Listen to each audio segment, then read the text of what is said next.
Many facts of our history have been skewed, ignored, and almost erased.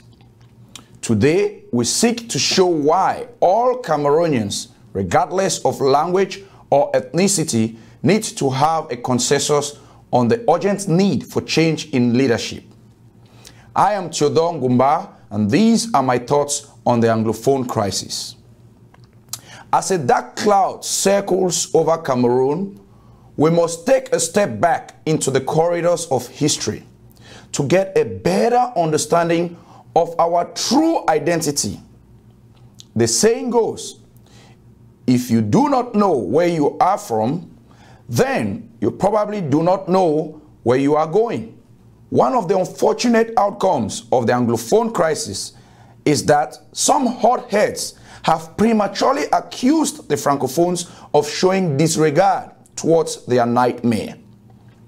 Some have outrightly refused any kind of Francophone involvement, insisting that any such endeavor is futile. However, the facts of history tell another story. It is a misconception that Francophones have fared any better over the last 5 decades. How dare us forget that some of the pioneers in our fight against oppression paid the ultimate price for us all without distinction for ethnicity or language. Unfortunately, for most Cameroonian youths, the story of its nationalists is not told enough. The story of men and women who had foreseen our present circumstances and tried to change the course of history, confronting an extremely powerful and determined enemy in France. It is impossible to hear every one of their stories. We must learn from their successes as well as their failures. On April 10th, 1948, the Union de Population du Cameroun, UPC, was born in Dokoti, Douala, with Leonard Bouli at its helm. Ruben Umnyobe, nicknamed Mpodol, became the general secretary of the party. The UPC had swept the masses and had become the dominant political force in French Cameroon. The party had pushed for unification between both Cameroons with the eminence of independence. It sought to fight against oppression and promote social justice, committed to doing so within the legal framework. Umnyobe had made 3 appearances, 1952, 1953, 1954, at the United Nations to plead the cause of Cameroonians. He irritated the French authorities by declaring their independence on April 22, 1955. From this point on, any gatherings in the name of the party were quickly dispersed by the gendarmes. These crackdowns pushed the UPC leadership to boldly state that French authority will no longer be recognized on Cameroonian territory. The UPC was banned by French authorities on July 13, 1955. The party then proceeded to go on the ground. To fill the void left by the now outlawed UPC, French authorities began supporting an array of smaller political parties. This gave the country a semblance of political freedom. This system also rewarded all who pledged unwavering support for France, essentially creating stooges. The outright assimilation of the people, as intended by the notorious Loire and supervised by Philippe Pré and Pierre Mesmer, had borne fruit. The people's will had been silenced and France retained its firm grip on the country. Due to its inability to participate in general elections in December of 1956, the Comité National d'Organisation, the armed wing of the UPC, emerged. Armed resistance to French authority had been declared. The French responded brutally and viciously in what they claimed was an attempt to restore peace. The French massacred any combatant, real or perceived, on a level tantamount to genocide. This was a very bloody period in the history of Cameroon. This era of the famous Maquis saw waves of people cross the Mongo to seek refuge in southern Cameroon. Some of the leadership, including Ernest Wandi, moved to Kumba due to its proximity to the Mongo region, which was the UPC's main stronghold. History will remember that southern Cameroonians welcomed their brothers with open arms. Many of the fleeing families made southern Cameroon a second home to this day. We will never know how many people perished, but the Bassa and Bamileke communities paid the highest price. Interestingly, French authorities pushed for the UPC leadership to be handed over to them. The British authorities, probably knowing that such a move will mean death to those concerned, instead decided to kick them out of their territory. Some fled the country, while others were captured and killed. Nyobe was killed by the French army on September 13, 1958 in Libok, Lingoy, around the vicinity of Bumnyebe. He had never left his bastion. He offered his life on the battlefield. Castor Afanak Osendi, who hailed from Sa in the Central region, decided to join the ground war after Nyobe's death. It is alleged that Afana Osendi was the first Cameroonian to hold a PhD in economics. He was captured and beheaded, and his head flown to Yaoundé by helicopter to be put on display. Unlike the multitude of doctors today, who are only good for social media bragging rights, he is a true Cameroonian hero. Felix Roland Mumi, UPC president, was reportedly poisoned by a French Secret Service agent and died in Geneva, Switzerland in November 1960. Ernest Wandi, the then vice president, bravely returned to Cameroon from Ghana to lead the struggle. Mr. Wandi was publicly executed by French authorities in January 1971.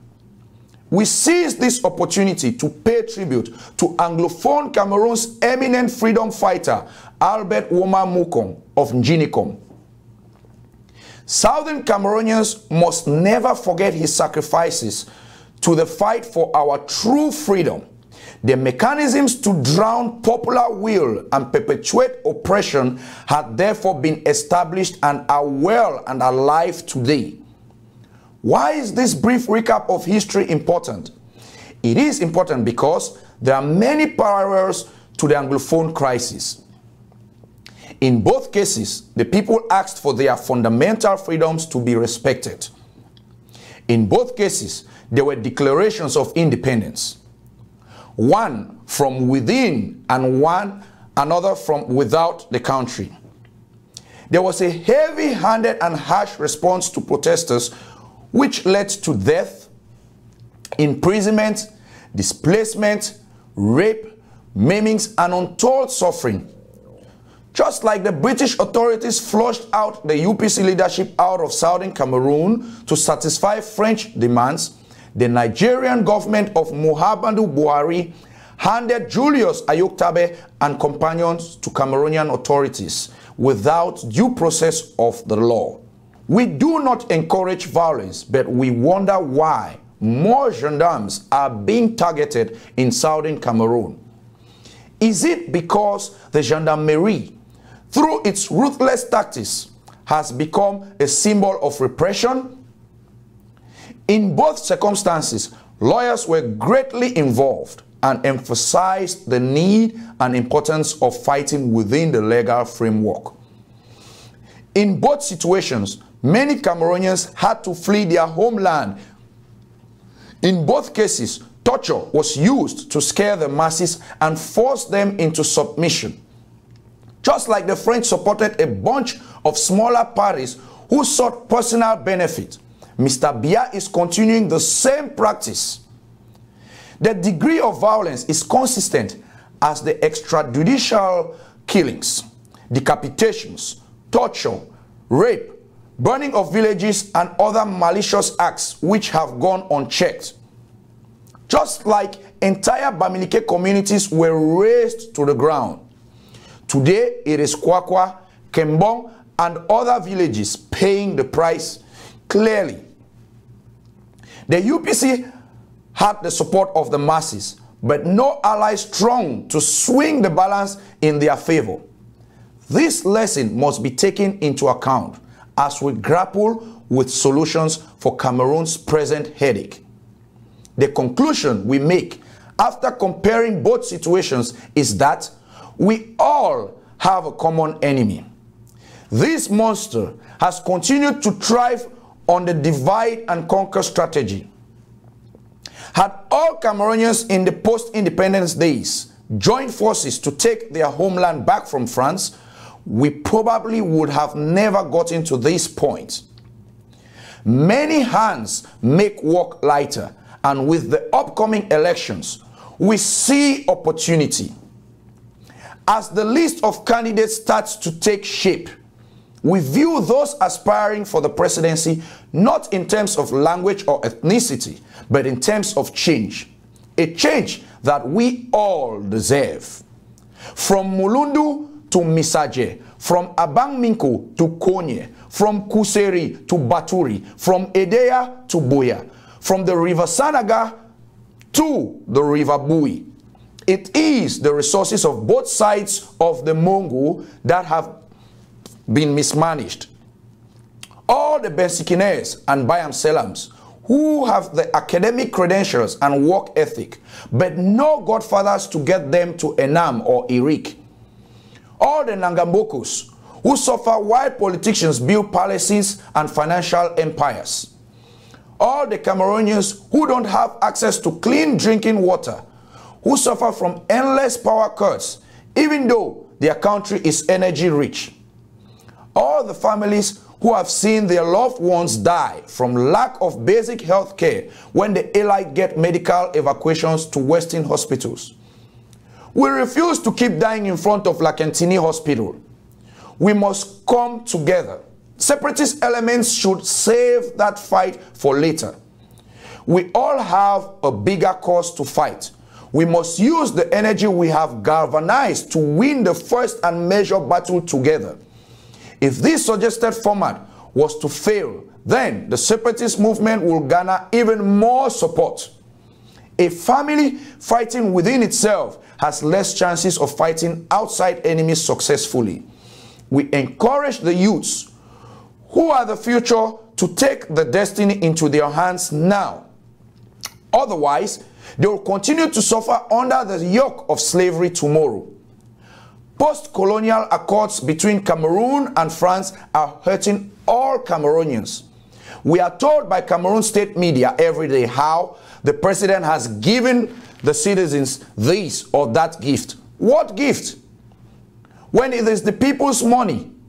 When Mr. Biya checks into the Intercontinental Hotel in Geneva, Switzerland, we are all shouldering the cost. Whether Anglophone or Francophone, all Cameroonians deserve better. Cameroonians have proven time and time again to be among some of the smartest human beings on the planet. It is shameful that in 2018, we are buying glorified smartphones in the name of laptops from China, putting ourselves in debt. Cameroonian startups in Silicon Mountain and elsewhere just need the political will and resources to do 1,000 times better than the Chinese. Biya must go is our mantra. We want to thank all our viewers for their tremendous support. The feedback has been huge.